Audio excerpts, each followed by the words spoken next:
I was living with my Spanish grandmother the year I started altering my report cards. My mother was in rehab again, which meant she was out of the picture, unless she had a weekend pass. It was just me and my grandmother in the house, but she wasn't really there. She ran a bar. Most nights, she didn't come home until late, sometimes not at all. That house was mine by default, and I was 16. I was failing every class but one, typography. We had our own lab, our own equipment. Once the teacher gave us the assignment for the day, he'd disappear in the office and let us figure it out on our own. I'd sit in the back and wait until everybody got busy.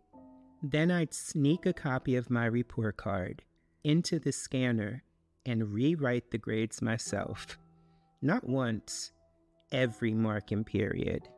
I'd warm a pot of water on the stove, steam the envelope open, slide in the forged copy, reseal it, and leave it out for my grandmother to find. She'd check it, smile, and toss it back on the table.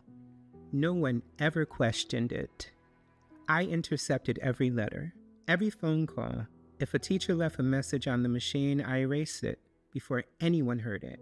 Sometimes I answered and pretended to be my grandmother. I'd fake an accent and say, "I no speak English," whatever it took. I didn't care about school. I didn't care about graduation. Every summer, I was sent to summer school because I kept failing. Freshman year, sophomore year, and it didn't look any different that junior year. But it all caught up with me.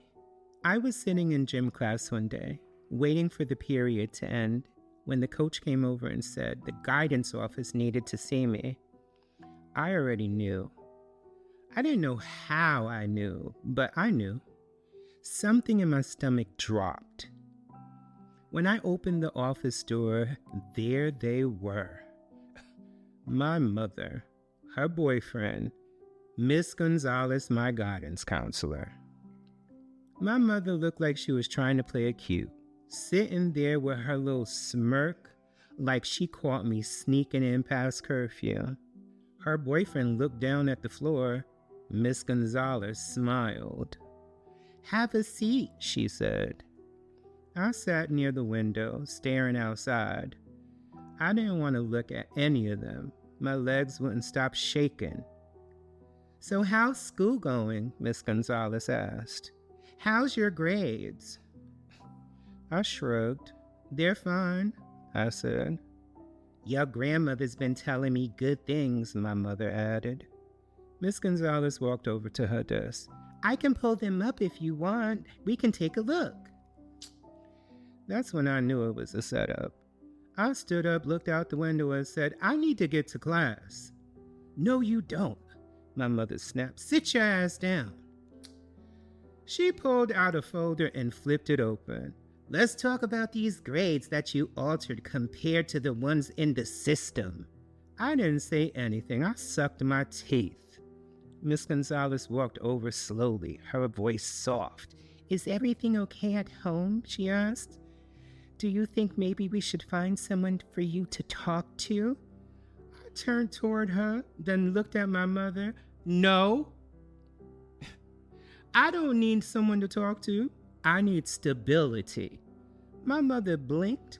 She looked almost offended, like I had hit her with something she didn't see coming.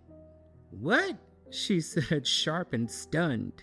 "I need stability," I repeated, louder this time. Miss Gonzalez asked, "What do you mean?" So I told her. My mother is either in jail or rehab. My grandmother is a drunk who runs the bar. I raised myself. I cook for myself. I walk in and out of that house like an adult because no one else is doing it for me. So what's school really doing for me? No one answered. My mother opened her mouth and tried again. Just sit down. Let's talk." I looked at her. No, it's too late to talk. Then I walked out the office. ran down the hall, down the stairs, through the corridor. And when I pushed them double doors open and stepped outside that school, I knew I was done. Not with life, not with my future, but with waiting on anyone to save me. That was the only class I got a perfect grade in, typography, because forgery was the only thing that I had mastered.